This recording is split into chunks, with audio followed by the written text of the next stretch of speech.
Well, today is the historic culmination of the work by the James Connolly steering group, by Fáilte First here, and by so many people here represented by the trade union and labour movement in North America who are joining us for the opening of the James Connolly Visitor Centre, Áras Connolly on the Falls Road, where James Connolly and his family lived as a family, and where members of his family set out from to take part in the Easter Rising in 1916. This is a phenomenal, transformative centre for this road, for this city, and I think for the Republican and Labour and Socialist story to be told to the thousands of tourists that are coming to the Gaeltacht Quarter in the heart of West Belfast. So it's a really uplifting day. The politics of Connolly, the politics of Irish freedom are needed and relevant now more than ever. So it's great to be here. It's great to hear the music. It's great to see the papers. It's great to see the people of Belfast come out to celebrate not just James Connolly, but his politics and his legacy and what it gives to us.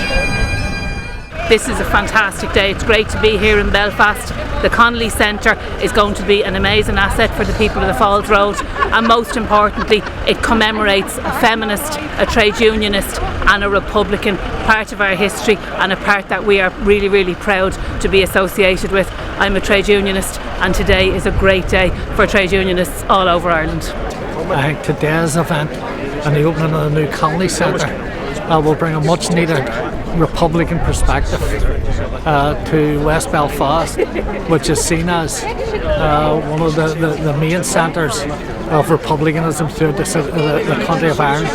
I think it's crucial that people take the opportunity to visit the centre, to read up on what Connolly was, what he meant to Republicans and the part that he played in the revolution in 1916.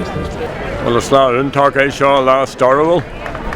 Agus tá méid siúlóid leis na daoine as na stáidéantaithe agus Canada, daoine na Loch Dibra an card cumann an sin, agus bé James Connolly ag teach sa bhaile arís inniu. I have mixed feelings about today. It started off with the death of a young woman journalist who was a human rights defender, and as we're marching there are vigils in Belfast and Derry, but this is also hope. It's wonderful to see a James Connolly Centre at last, where it should be. It gives hope to the trade union movement. It's worth reflecting on his words of the past, which are so relevant for the kind of future we're trying to make. I'm delighted to be here with such a huge turnout on the Falls Road, to go up to a building that's dedicated to James Connolly, a huge iconic figure in republicanism in Ireland and socialism, someone who was very much of the workers and for the workers, and it's great to see such a turnout of trade unions, of republicans, of all the kind of the make-up of people who made up the revolution 100 years ago in Ireland are represented here today.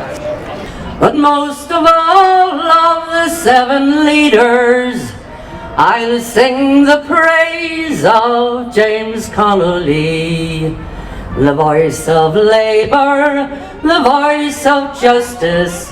He gave his life that we might be free. Well, today is obviously, as the MP for West Belfast, I am very, very proud and honoured to have played my part with the Áras Connolly, the James Connolly Visitor Centre.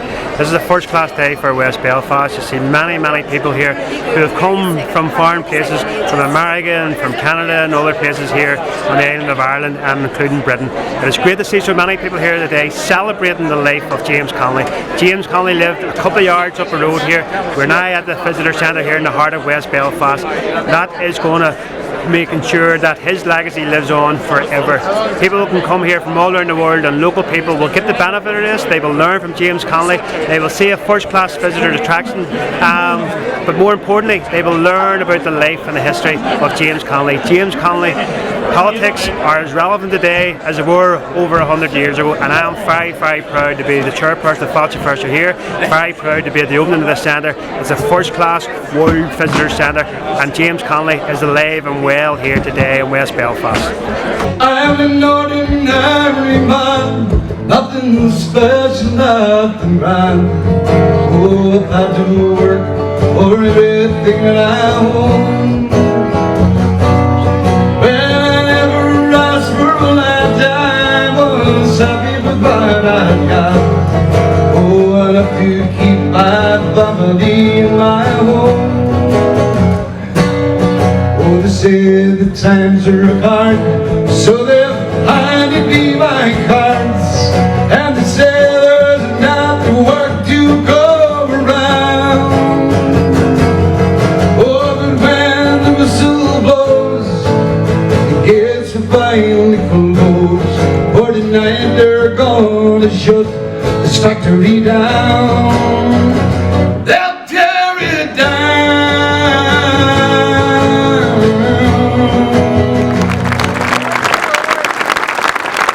Dear friends, as I have just said now in Irish, I would like first of all to thank you all for the very warm welcome that you have given Sabine and I will say how delighted we are to be here. And I deeply appreciate the honour that it is to have been asked by Fáilte Feireachta here to formally open what is now a centre for all those interested in matters Irish and in the legacy of the life and thought of James Connolly. And it is so fitting that gathered together for this occasion are those who in their diverse way share in James Connolly's vision and subscribe to its conviction and courage.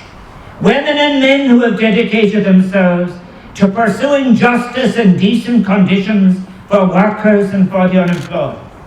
And how pleased I am to see these banners that celebrate all of this present here today.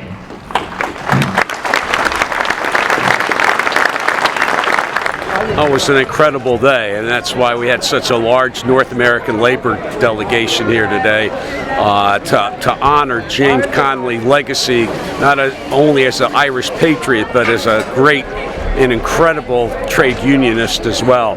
And this center that is open today, this grand opening, is a fitting tribute to the man, his legend, and what he stood for and what he fought for. So we're honored to be here, and we're honored to help raise funds for the James Connolly Center.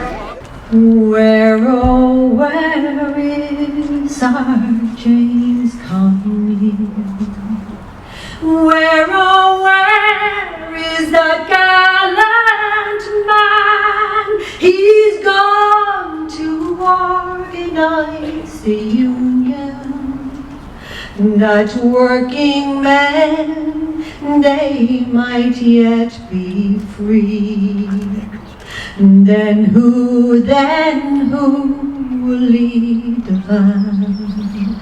Then who will lead the van? Who but our James Connolly, the hero of the working man, who'll carry high the burning flag, who'll carry high the burning flag, who but our James Connolly would carry high the burning flag. Well, what a fantastic day it's been. We had a wonderful speech from James Connolly Heron, the great-grandson of James Connolly. Everybody's recognised that it's a fantastic facility. This will be an opportunity to inspire a whole new generation of young people, to introduce them to Connolly, more importantly to his politics, to his ideas. We hope that over the course of this year and the years to come, there'll be 20,000 people who will visit the centre, 20,000 or more. That's the type of legacy that we want to create with this centre. We want to ensure that kids, in particular from all over Belfast and beyond, Protestant and Catholics, come and learn about James Connolly, are inspired by his life, his politics, his dream of a very different Ireland, a more socially just Ireland, an Ireland to be proud of, an Ireland that's inclusive. So we're delighted. It's been a fantastic evening.